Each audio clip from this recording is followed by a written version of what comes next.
I had recently led a crusade to dictate public morals. I was not known for my liberal views or my insistence on the independence of the judiciary. She was drawn to my metal file cabinets and my porcelain dinnerware. We both objected strongly to the widespread abuse of three-piece bistros. She had startling new scientific evidence that the papacy was involved. Together we saluted the cast iron stoves of our ancestors. And I stared at the zip out. Good evening, or whatever time it is where you're watching. Dear friends, good friends, pretty good friends, fine feathered friends, and all the rest of you. I'm Paul Colby. I'm your host for this evening's edition of Public Affairs Public Access on June the 8th, 2017, for you historians looking at this on whatever media you're using these days. We're going to take you, and I'm going to take myself, on a wild ride through the news of the day and the entertainment of the day, and a behind-the-scenes look at what drives everything that you think you know a lot about, and a lot of what you've never heard anything about, as we usually do around here when we get together.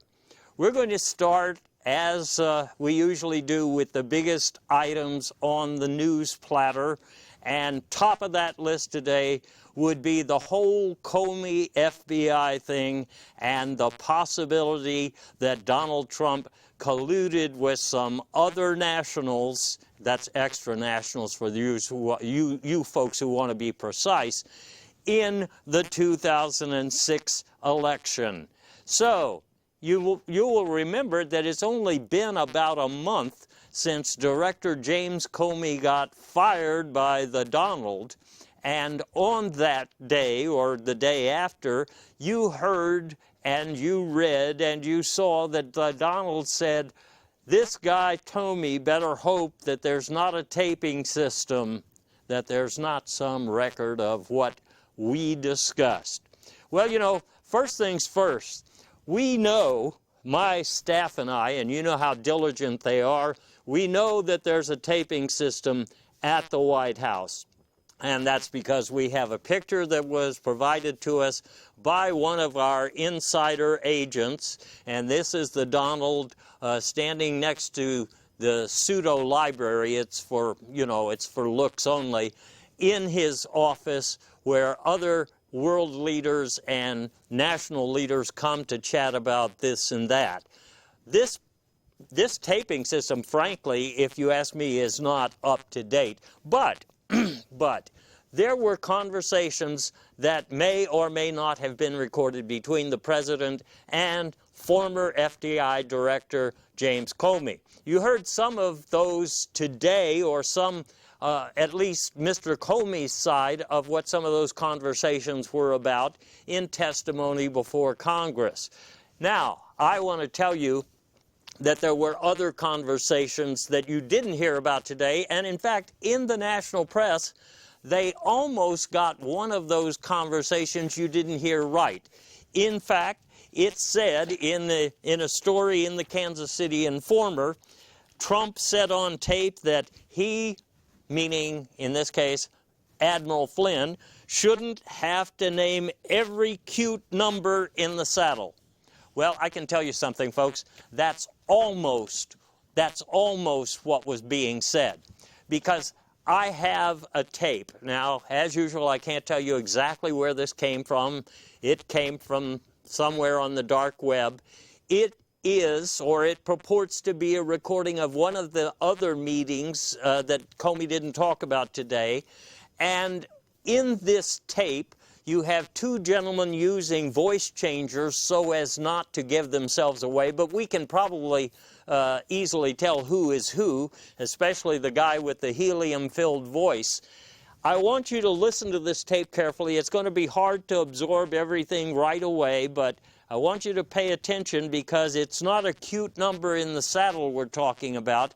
I'll explain to you after you listen, because this is one of those things where our intelligence agencies have a computer that tries to generate a transcript of the discussion in real time. It's not precise, but you'll see what I mean. Listen to this for just a minute.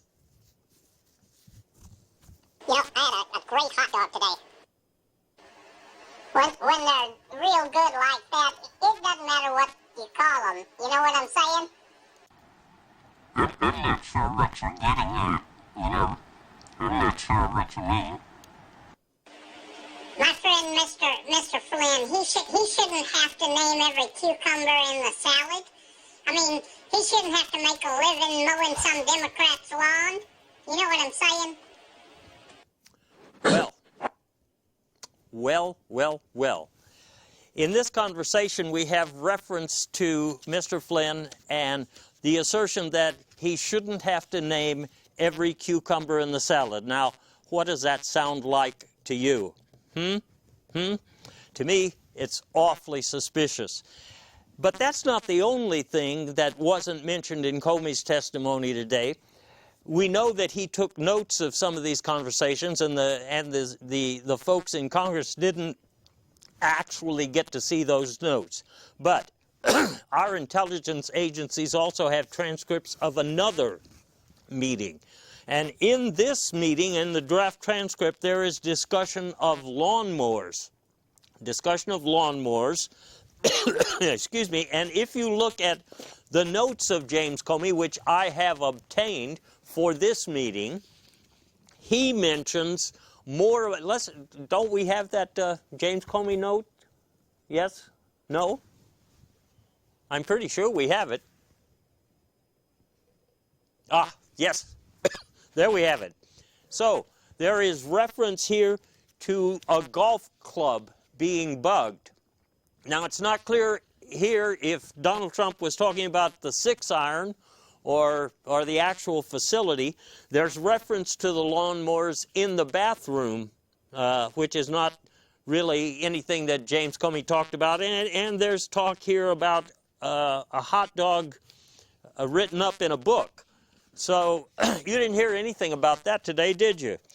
Number 3, you have heard of late that Comey told Attorney General Sessions he didn't want to be alone with Mr. Trump. Mr. Trump apparently wanted to show him some card tricks, and this made him feel uncomfortable. But Comey didn't back down from his statement that he would always be honest, and so Donald couldn't fire him. One of the tweets you may not have interpreted correctly before from the Donald back in that period says that he's thinking of making Comey the ambassador to Utah. In other words, he's going to pretend like Comey's getting a promotion, but this is one of those ideas of his that apparently didn't go anywhere. And of course, Donald Trump's problems are not going anywhere either, because now Bob Mueller is going to head up a special investigation that will probably go into areas that weren't even considered before. I want to tell you about some of those in case you've forgotten or if you haven't heard.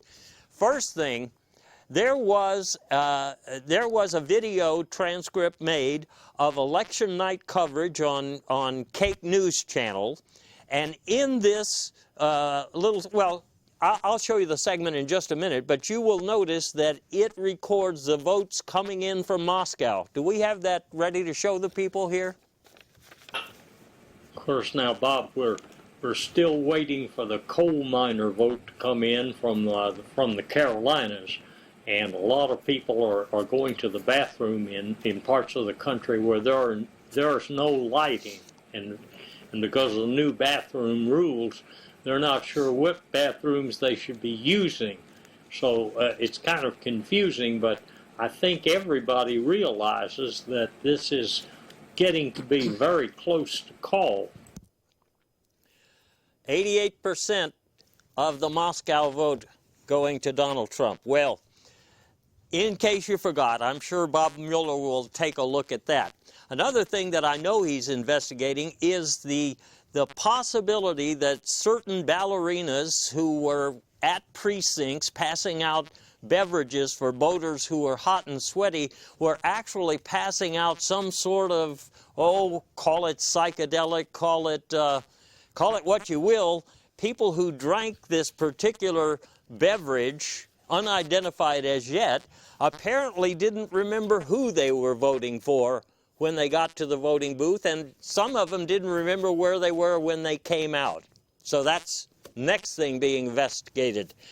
Another item, discussions between son-in-law Jared Kushner and a Russian bank. Now, it's said that there is an innocent explanation for this, and in fact, in the news media the last couple of days, you've probably seen the invoice from the VEB Bank, which is what we're talking about.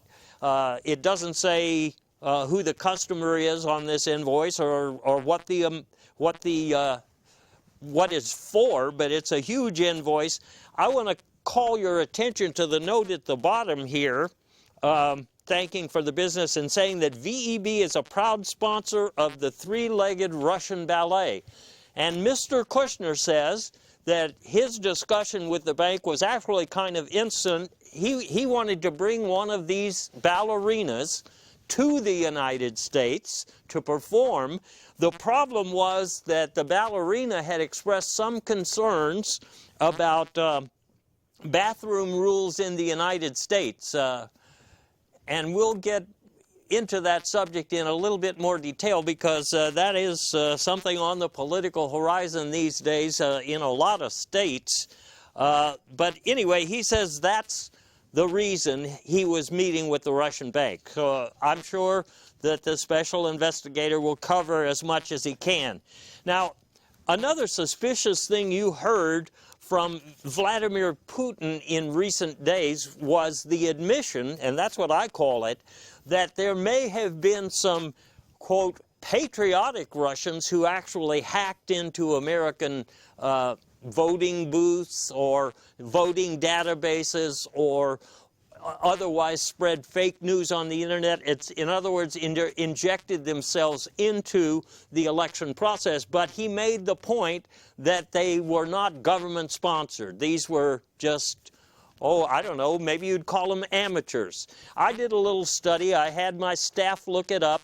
It turns out that there is a league of Russian hackers similar to like our NFL or our NBA. These hackers are always competing, and right now, for example, the Sputnik 7 seems to have overtaken both the Good Enough Gang and Guccifer 2 with about 22,000 hits on sensitive facilities in just the last month. So they are right now leading their division.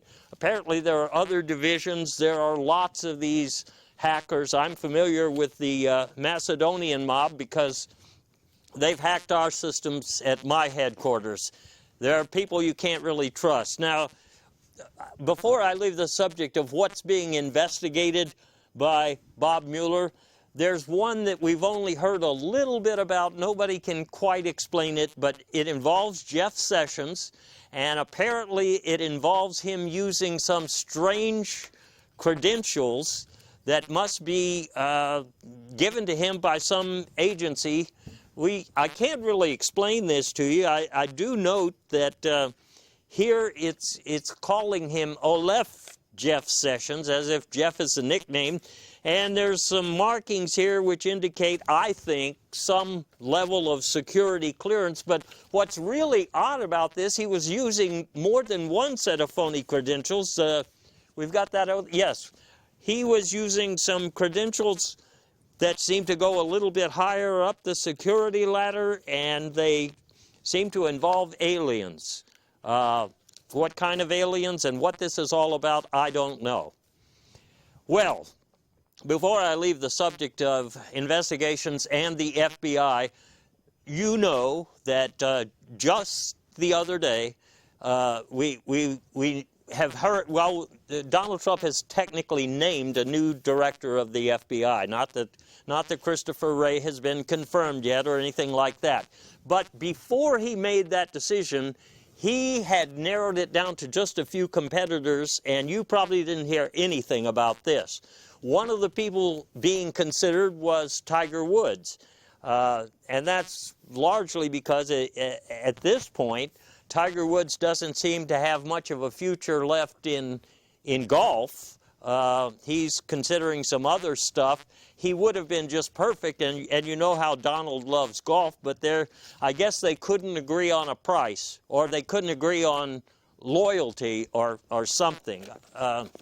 Another person, you wouldn't necessarily think of this, Dick Cheney, apparently, according to the St. Louis Yodeler just recently, was being considered because he has rehabilitated his, public persona, his image in recent days. I think primarily he's made a lot of donations to a violin repair shop somewhere in Utah, which is, interesting. That's where Donald Trump was going to send not Dick Cheney, but James Comey to be the ambassador there. How strange. Another person under consideration, and you've heard whispers of this, and especially, I know some of you read the Taylor Swift quarterly review of politics. Ivanka Trump has a style sensibility. You know that. She sells shoes. And this article is very interesting. If you haven't read it, What It Takes to Direct Today's FBI, it talks about the crucial aspect of paying attention to style, which is, something that a lot of the FBI directors in the past have not done. All right, that's enough about the FBI. You know that one thing that Donald did to try to get the news to go in a different direction, so to speak, was to take a tour around the world. And that would give him some press, some much-needed positive, upbeat press. First stop on that tour, as you recall, was in Saudi Arabia, and there was a big deal with the Saudis. And in short, he offered them $110 billion worth of whatever they could use, tanks, gunboats, cruise missiles, you name it, cybersecurity equipment. But the other side of the deal was that, first of all, they had to stop financing terrorists with box cutters who might be doing unsavory things here or elsewhere. And they also had to cool it with any investigations of Trump's activities in the recent electoral season. So it was a hell of a deal. But after this was over, just in the papers the other day, you saw discussion of a flurry of activity involving Qatar, normally mispronounced as Qatar, and Saudi Arabia and other states were ganging up on Qatar for their alleged terrorism. And a lot of people said, well, this was on the Cake News Network, so you can't believe anything you read. But I'll tell you the backstory about that. Donald was incensed at some material that he had heard about from Al Jazeera. And his original reason for going over there was that he wanted to go confront Al himself.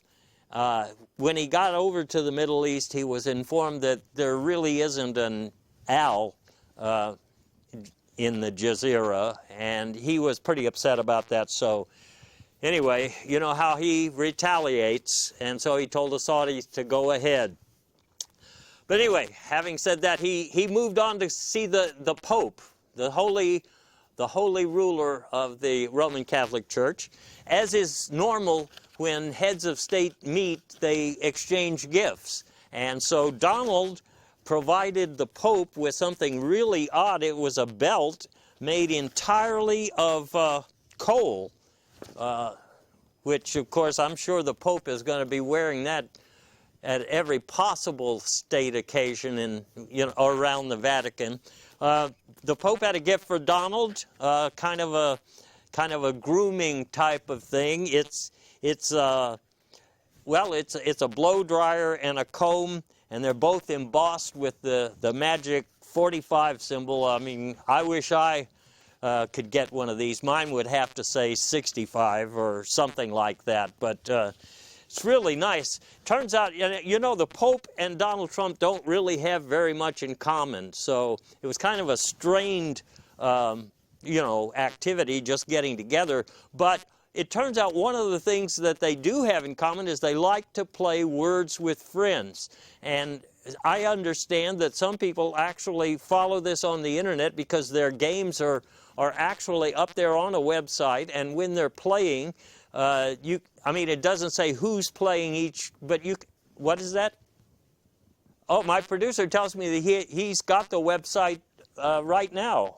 Let's see. Let's look at it. All right. Sacred. Uh-huh. Stupid. Uh-huh. Godly. Weak. Yeah, this is holy. Uh-huh. Right. And huge. Wow. These guys play pretty fast, don't they? Fake stuff. Pretty fake. Well, anyway, that's enough of that. I'll tune it in later when I have more time. After seeing the Pope, what do you do next? Well, you head to Israel. You know, one of our longtime partners.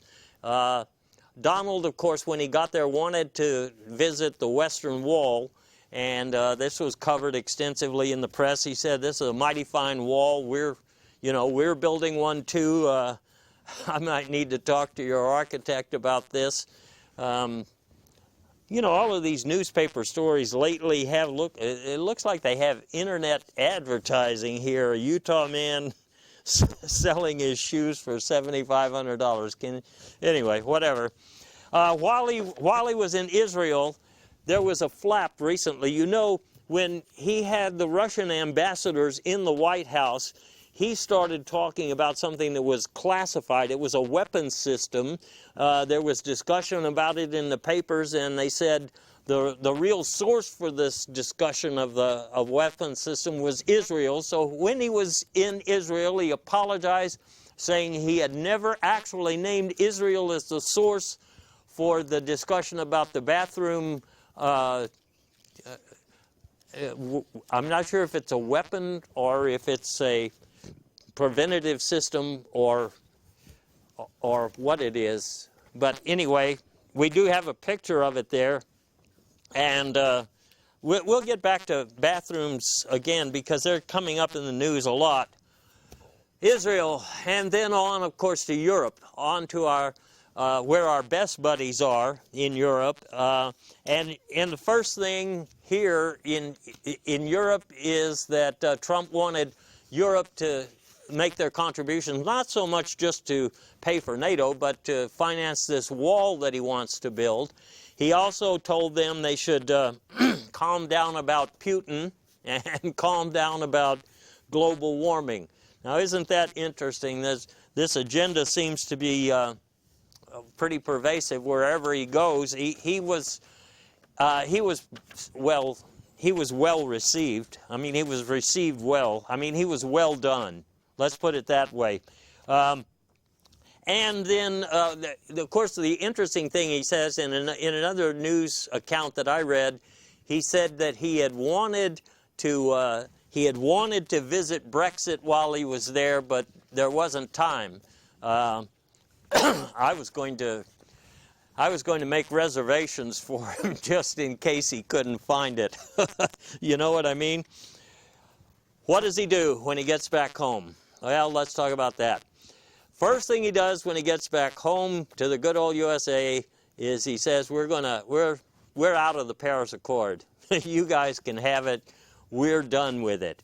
Now, it seems like the president has an antipathy towards all things environmentally sensitive, and there's several reasons for that. One is, I know he's been reading certain books.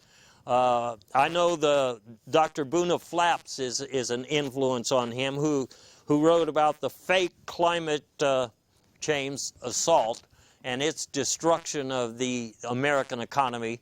And probably some of you have seen that book lampooned elsewhere. He also is familiar with the defenses of the fossil fuel industry. They say that it's nature who is messing up the environment, not us humans, and they're taking their own steps to take care of the messes that nature makes, and I think that's kind of silly, but we won't get into that. We've covered that on previous programs. But when you think about it, let me just cover one other thing. I don't actually have any data, but you may have seen this show on one of the public education channels called An Inconvenient Youth, and this discusses. I was really touched when they talked about the time when Donald was attending a military academy. At that point he really was, and well, he was even called a tree hugger. And in fact, he was called a tree hugger condescendingly so many times that some people think, some amateur psychotherapists think that maybe he just got really angry about that, and it caused all of these reactions in his adult life. But having said all of that, what it means is, in the new Trump version, the Paris Accord, that goes away, and the coal economy comes back. In fact, one of the first blockbuster movies of the summer is the coal comeback, and it is really filthy if you like that kind of movie. I haven't seen it yet, but I did see some, previews on the internet. And one of the sources for that book, it turns out, is a very intelligent dog who has written about the retro economy, which in my mind means the fuel economy. And this dog had a lot of ideas of new products or improved products that we could be producing with coal if the coal economy came back. So we're already seeing some of these things come off the drawing board. The first one that's pretty exciting from my point of view, I want to get one of these, is the coal-powered car. These are, well, the problem with the electric cars, you have to keep charging them, and they don't go all that fast. But these new coal-powered models, you just carry around your supply with you at all times. You never really have to gas up. My understanding is that on a single giant trailer bed of coal, you can probably run this car for about 36 years. Or there's something about having 36 children. I guess it means by car weight. Actually, I'll have to look that up more. But anyway, it's an exciting new product, and you can actually buy them now. There aren't many, but if you have the money, they're out there. Now, there's also home appliances. I was in one of the big department stores recently and tried out the powerful new toothbrush. These are all as Donald wants it to be done. They're made in America, and this is just $250. You will never have to buy another toothbrush, and as I understand it, you won't even have to buy toothpaste. Somehow they work on a coal product that, well, I'll have to research that a little further. I'm not going to buy a new iPhone. I'm going to buy a new coal phone next. They're not in the stores yet, but you see them at the electronics shows. These things are terrific and highly portable. I think the coal power supply for these things only weighs about 60 pounds. So for any pretty in-shape male, it shouldn't be a big deal. Some women would have trouble getting it into their handbag, but I'm sure that they'll figure out a way to smooth that out. And here's one of the most revolutionary things. In places like Flint, Michigan, and it'll probably be true in a lot more places across America before you know it, there's not really very much drinking water that could be considered drinking water. And so we're going to have to find something to substitute for our good old H2O. And this new product, it's kind of, I've tasted it. It's a little I wouldn't call it a soft drink. It's more of a, I wouldn't call it a hard drink, but it's what now, my producers? Adult beverage, possibly. Well, it is definitely, it's an adult beverage. This isn't for everybody, but a lot of children are going to have to start drinking like adults soon because we just don't have any of the regular stuff. But it's nice to know we're headed for a different kind of future. And of course, now the thing about this that you should know is that we're really talking about jobs, jobs, jobs. That's what Donald talks about, and this kind of coal-driven retro economy that we're talking about now, a coal-driven retro economy would produce some sort of economic boom. Now, we've already seen the internet come-ons. That's what I call them. I mean, if you guys really think that you can get your own coal mine going for 1995, well, I've got some bridges to sell you. Of course, that's part of Donald's infrastructure plan too. But anyway, you don't have coal mines everywhere.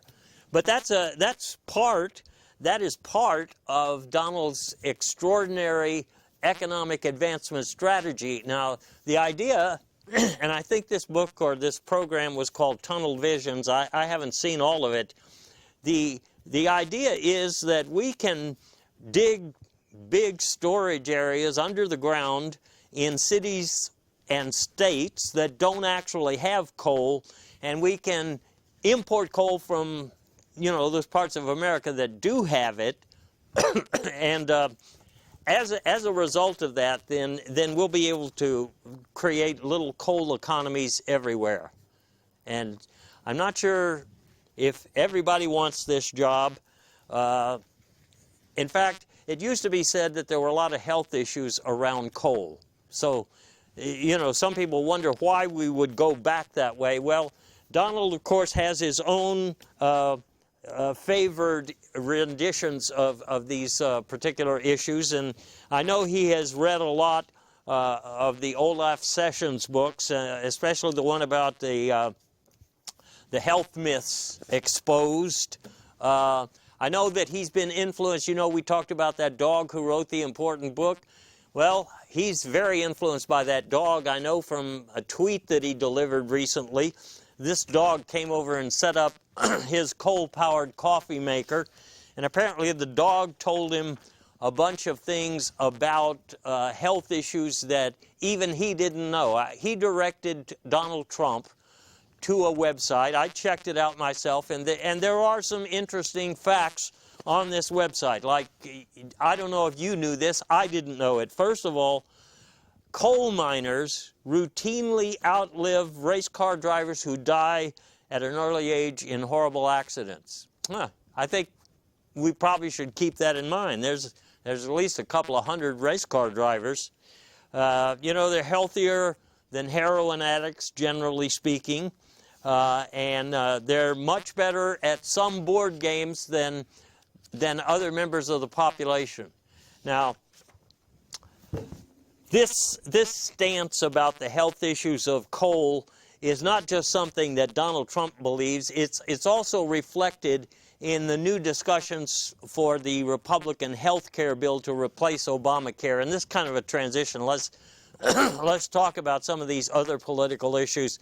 You see in one of the working memos that we have obtained with regard to this new Republican health care bill that there's going to be a recommendation that no consideration given for black lung disease. And along these lines, there's also health issues that only affect women, and they don't think it's appropriate to deal with these. We should only be dealing with health problems that affect both genders. That's very interesting. But I will say this. The Republican plan that's being written right now does have some very interesting innovations that are worth discussing. For example, there is a single payment contingency here that is going to be very attractive to some people. If you can put down $2 million by check, credit card, whatever, put down $2 million, everything's covered. And that includes the cosmetic thing, like if you want your arms lengthened, or if you want your eyebrows, curled or stranded, or if you want your hair blue, all of that's covered if you make the initial $2 million, one-time fee. Now that'll be a good deal for, well, how often have we heard this? The 1%, I think, or the ones who can afford to put down the $2 million right up front. But the Republicans are very sensitive to the fact that there are poor people out there. I recently read this article in the Vatican Vibe, and this was just after the president left there. There's a new tax credit that's going to be part of this proposal, and the way this works is, if you can just put down, if you say you live in a state where there isn't a coverage option because the insurance companies have basically pulled out, leaving you without coverage, you can move to another state that has a good plan, and you'll get a $50 tax credit next time around. Now that's going to help a whole lot of people.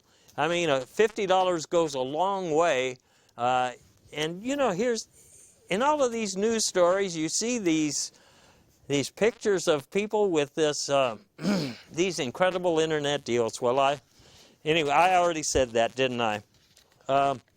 Anyway, but I have to tell you that for a lot of people, things are really bad news. And there's another article here in the Kansas City Informer that I just looked at, because a lot of people are screwed because if you have pre-existing convictions, you're not going to get any coverage under the health care plan as it is currently being written by the Republicans. And I hate to bring you that news, but it's a fact. Politics. Well, another thing on the political landscape, as I have said, there are many versions of bathroom bill type legislation. And this whole subject is confusing to me. I mean, even a couple of years ago, nobody was talking about this stuff, People just went to the bathroom. These days, every time I'm looking for, some place to go, I see a sign that just doesn't make any sense to me. Like, I don't know what this is. This one here, I just don't even know what this means, although this does look a little like that guy in Jeff Sessions' phony top-secret credentials. But anyway, I think I know what this sign means, though. I saw this one the other day. I think this means that you are about to enter an economy restroom. This is where they cut back on some of the, well, they cut back on some of the, amenities. And so, if you just have one thing in mind, it's probably okay to go there. But, I would be careful if I see this sign. And then there's others that just reflect the fact that there are so many orientations these days. Some people are, some people are vertically prone, and some people are ambidextrous, and they're what? Horizontal. Horizontal. Yes, I suppose a lot of people are horizontal, but not so much at their office engagements, more at their home engagements. But what I'm trying to get at is that these days there are so many signs that you feel like you need to be going back to school. And actually, some of the community colleges around the country right now are offering a course, Bathroom Signs Decoded, which will let you navigate this new terrain a little bit more confidently. Let's put it that way. And you can register, I mean, for the same price as a coal mine these days, you can get yourself fully up to speed on some of these issues here. While I'm talking about, and interesting, that seems to be one of those three-legged ballerinas. I guess they are appearing some parts of the country already. While we're talking about bathroom bills, let's talk about this state of Texas right here. You know, the governor has called for a special session to deal with the bathroom bill, and well, you know, people thought he was talking about changing the nickname for the state bird. That's why it didn't get passed in the regular session. They didn't want to call the state bird bathroom bill, but it turns out there is a bathroom bill, and this is from the VEB Bank. You can see it's to the state of Texas, and it is for bathroom supplies and services, $42 million. So you can see that the bathroom bill is something that we need to pay attention to. Now, we were doing some research. My staff and I looked into this to see exactly how we ran up a bill of $42 million. It seems to include, this is just among other things, rubber hoses, black lights, enchilada sauce, shoe shine kits, dinner jackets. Boy, I don't even understand what some of these things are. It's gardening equipment apparently, and some of this looks like voodoo type stuff. Anyway, let me just talk for a minute here about something that I want to mention, and that is, before I get to what immigrants are worried about these days in terms of bathrooms, let me talk about our infrastructure issues. Well, no, let me just cover this in the order I was going to do it. If you are an immigrant facing this discussion of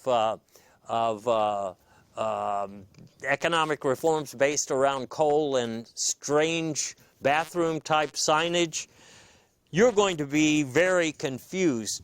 But you're confused most especially because of the travel ban, which has now been called what it really is.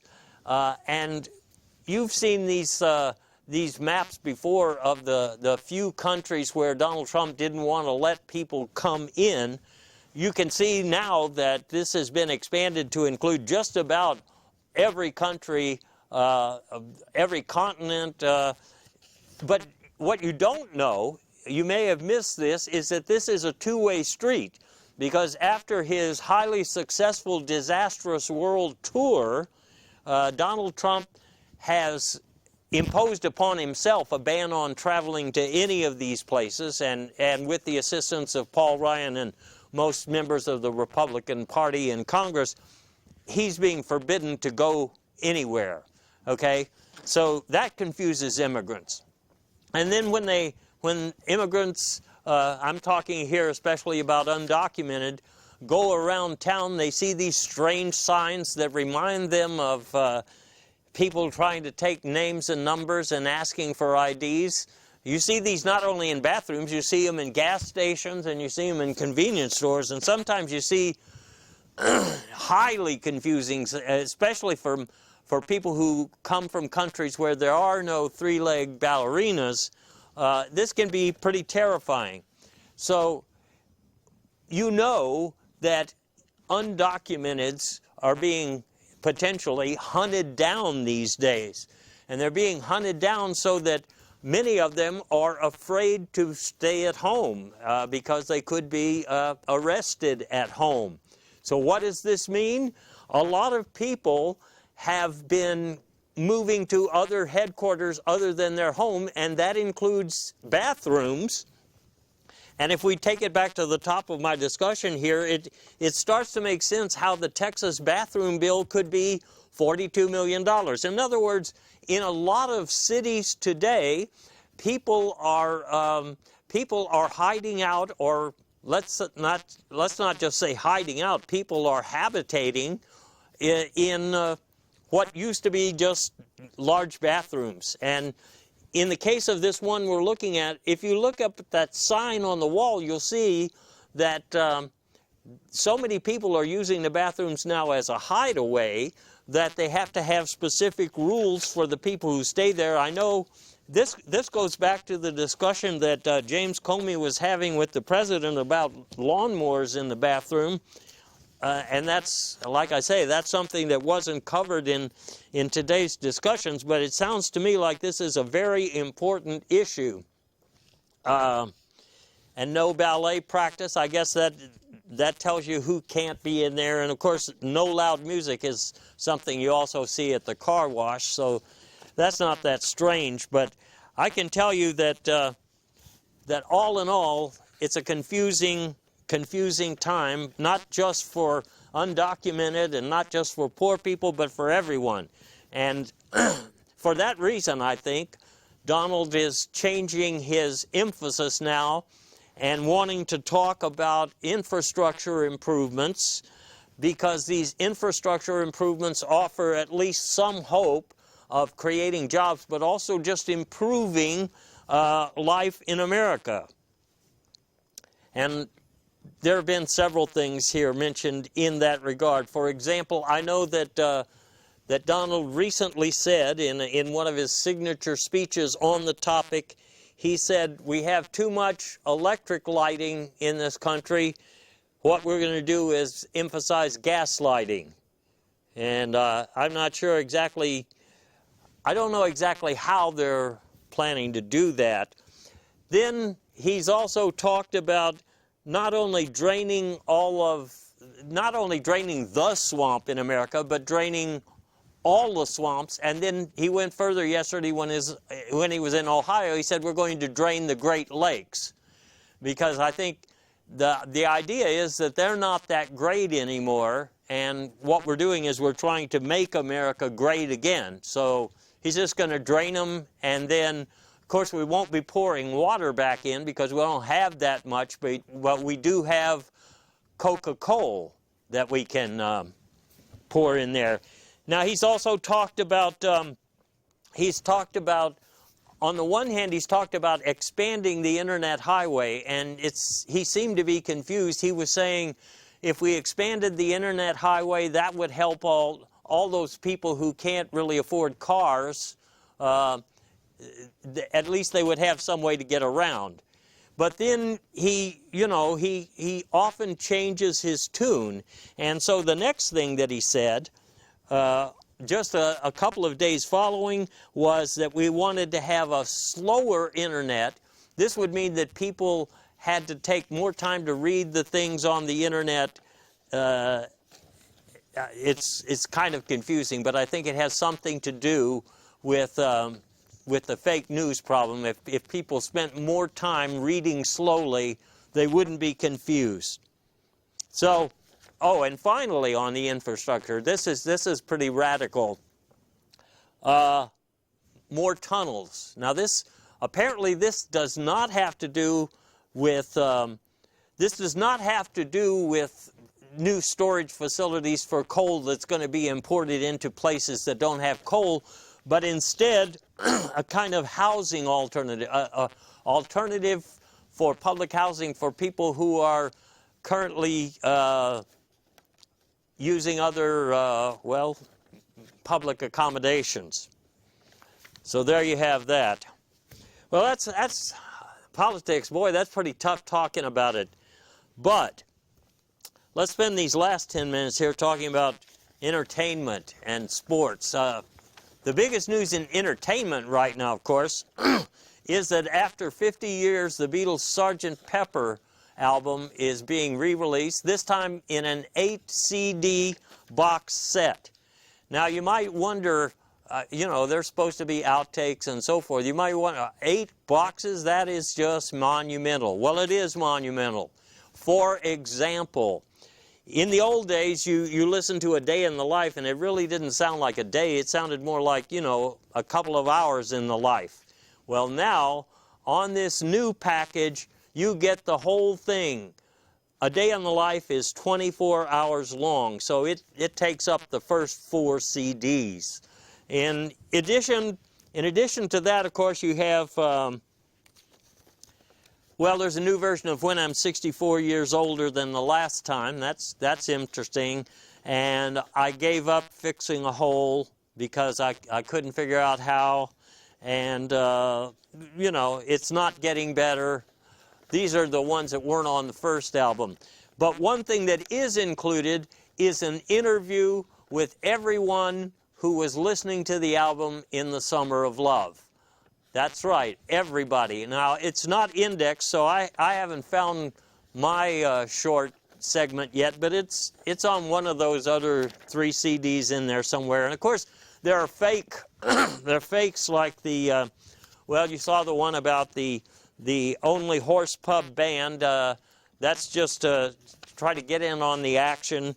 And you saw Dr. Pepper's Lively Hot Tub Band. That's just another knockoff, you know, so you can expect more stuff like that. All right, now let me talk just for a minute about something else in the line of sports. I know a lot of you listen to or watch, and if you can afford to do it, you go to actually see the games like the NBA Finals. Some of you are fans of the NFL. Lots of you like the Indianapolis 500. I like Spelling Bees. That is intense competition.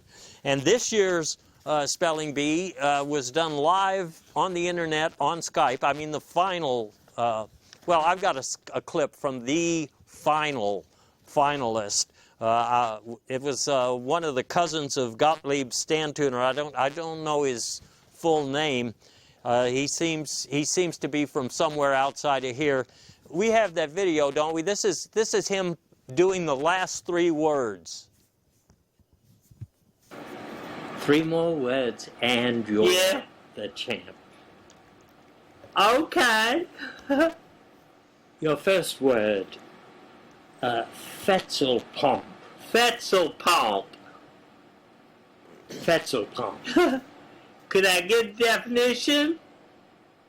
Definition, adopting the posture of ancient Greek supplicants. Okay. P-H-F-O-E-T-Z-L-P-O-M-P-E.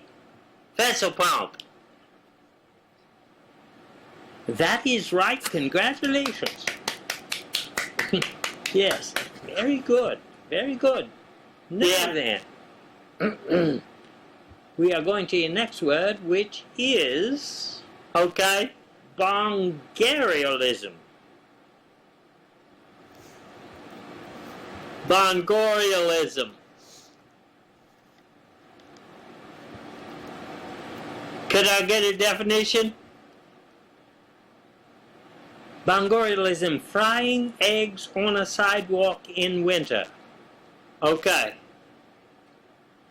B-O-N-G-E-R-I-A-L-L-I-S-M. Bongarialism. Again, you are right.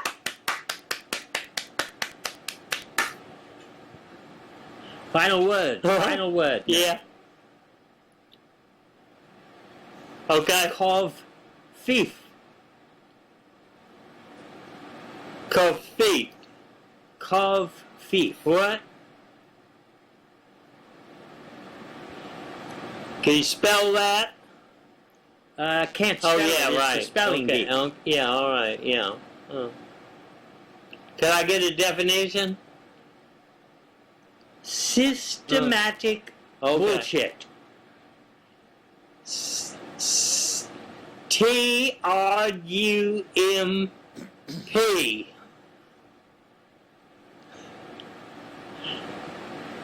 Correct, and that makes you the champion.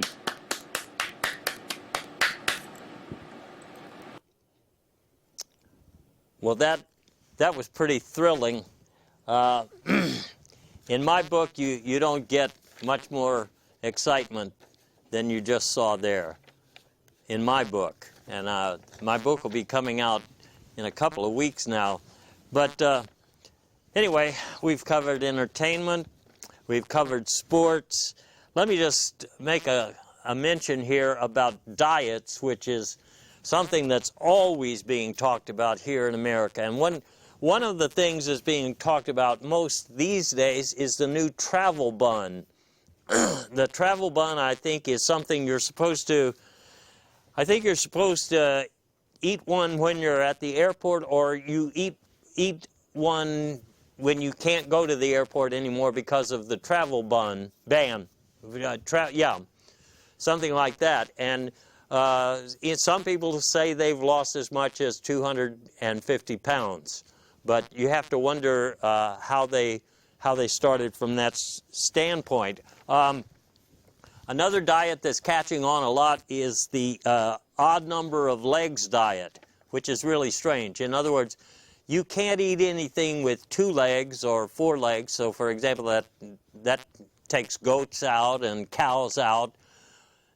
But of course, I guess if something had 3 legs, you could eat that. Then you have things like centipedes and millipedes. Now, technically, those are even numbered, but a lot of them have genetic defects. So you'll often find, say, a centipede with only 97 legs. So I guess you could eat that on the odd number of legs diet. And then you have, well, a lot of you've heard about the reduction in food stamps, which millions and millions and millions of struggling families depend on. So for those people, they'll be going on the starvation diet. And on the starvation diet, there's no hard and fast rules. It's just that you don't have very much to eat. And so therefore, well, that covers it. The last thing I want to mention is the new cucumber diet. It's called Name Every Cucumber in the Salad. And I guess the idea behind this is that if you eat your salad real slowly, giving a name to each of the cucumbers, that you will, pretty soon, you will be tired of eating, because, you know, that's what happened to Admiral Flynn. At least that's the way I understand it. So anyway, ladies and gentlemen, while there's so much more that we could talk about, dear friends, good friends, and the rest of you, we never have enough time to get to all of it. So I hope you have learned some things tonight that network news and mass media and even consciousness in general here ignores, totally ignores. But we don't ignore it here. We dig deep. We bring you face to face with the reality that's in your face, or soon will be. So I hope you have a good time waiting until the next show, when we get together and discuss whatever happens between now and the next time. Have fun. Stay dry.